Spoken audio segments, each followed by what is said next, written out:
प्रेम से बोले श्री गंगा मैया की जय, राधा कृष्ण भगवान की जय। प्रिय दर्शकों, आज मैं आपके लिए वैशाख महात्म का 29वां अध्याय अध्ययन करने जा रहा हूँ। यह कथा ध्यान से सुने और अंत तक सुने। प्राचीन समय में कश्मीर देश में देवव्रत नाम का एक ब्राह्मण था। उसकी मालिनी नाम की एक पुत्री हुई।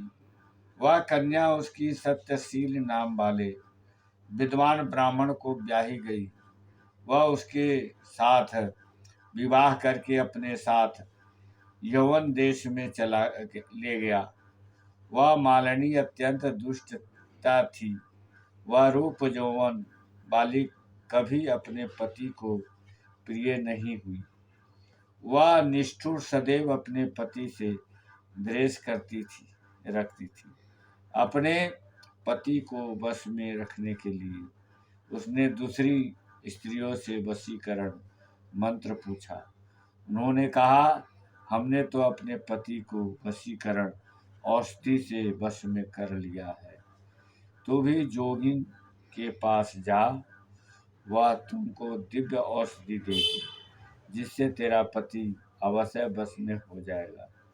उनके कथा अनुसार वह जोगिनी के मंदिर में गई, जहाँ पर कुटी में 100 स्तंभ बने हुए थे।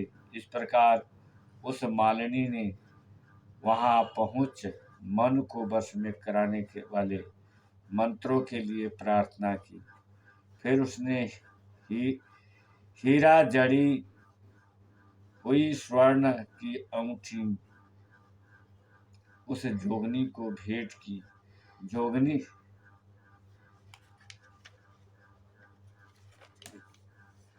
जोगनी के पति के अपमान से दुखी हृदय जानकर कहने लगा कि यह रक्षा पूर्ण चूर्ण तुमको देती हूँ।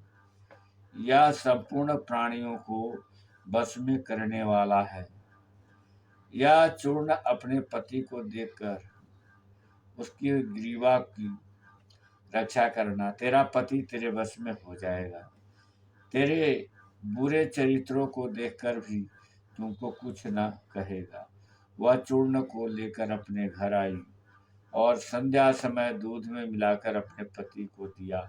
उस चूर्ण को पीने से उसको क्षय रोग हो गया और वह दिनों दिन क्षय होता चला गया था।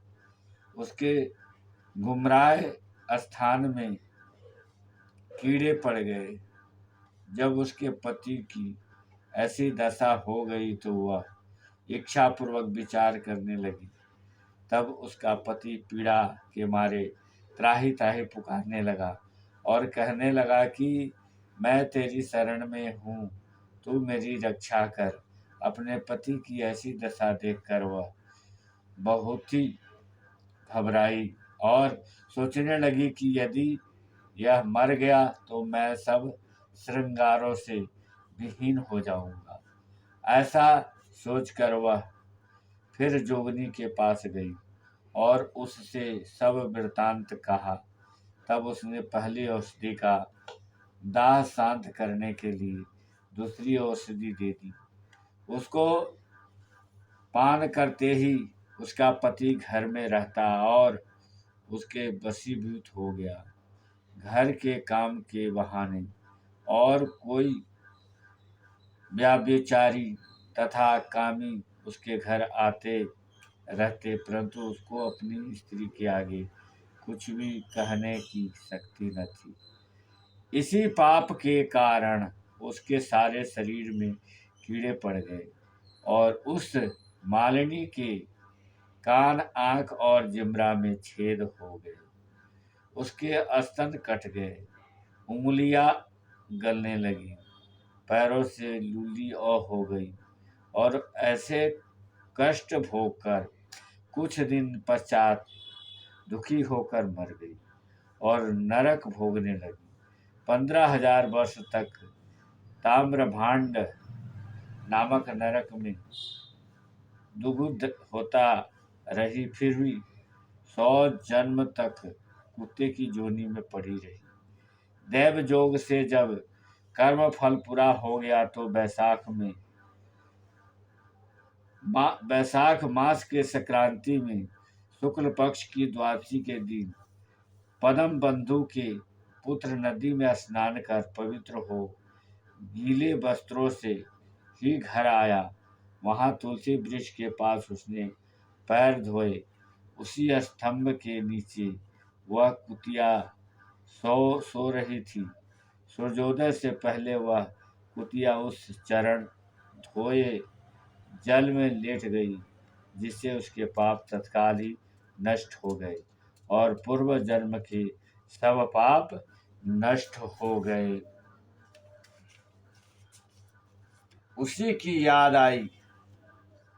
अपने पूर्व कर्मों का वर्णन कर उस मुनि से कहने लगी कि हे मुनि, बैसाख शुक्ल पक्ष में पुण्यों के बढ़ाने के वाली द्वादशी के वह दिन स्नान आदि का जो सुकृत अपने किया है वह मुझे दे दो।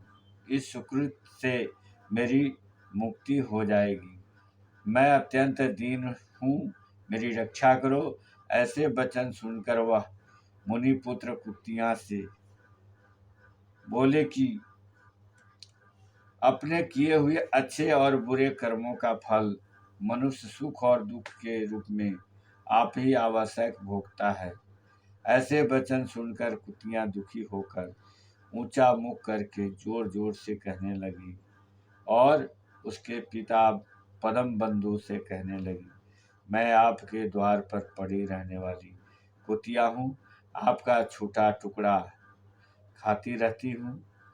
आप मेरी रक्षा करिए, क्योंकि महात्मा गृहस्थियों को जो उनके द्वार पर उनकी शरण में पड़े रहते हैं उनका उद्धार करना उनका परम कर्तव्य है। ऐसा भेद जानने वाले ने कहा है, चंडाल कुत्ता सदा गृहस्थियों की दया के पात्र है, अतः आप मुझ मूर्ख का उद्धार करो।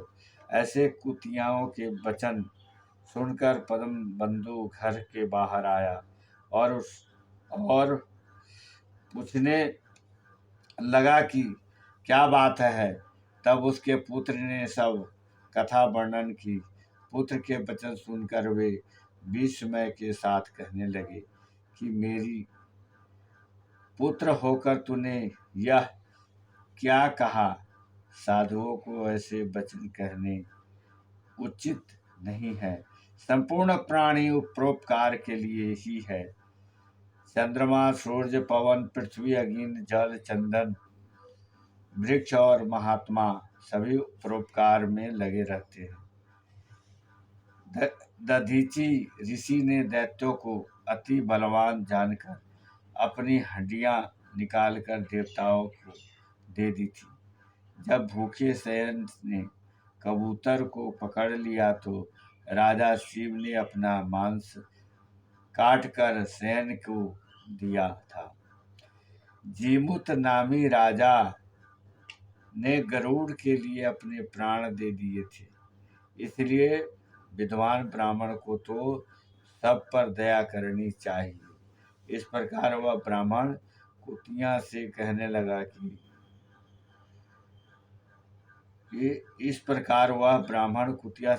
लगा कि मैं तेरे निमित्त प्रतिज्ञा करता हूँ कि तू मेरे द्वादशी के पुण्य के पापों से छूटकर विष्णु लोक को जा।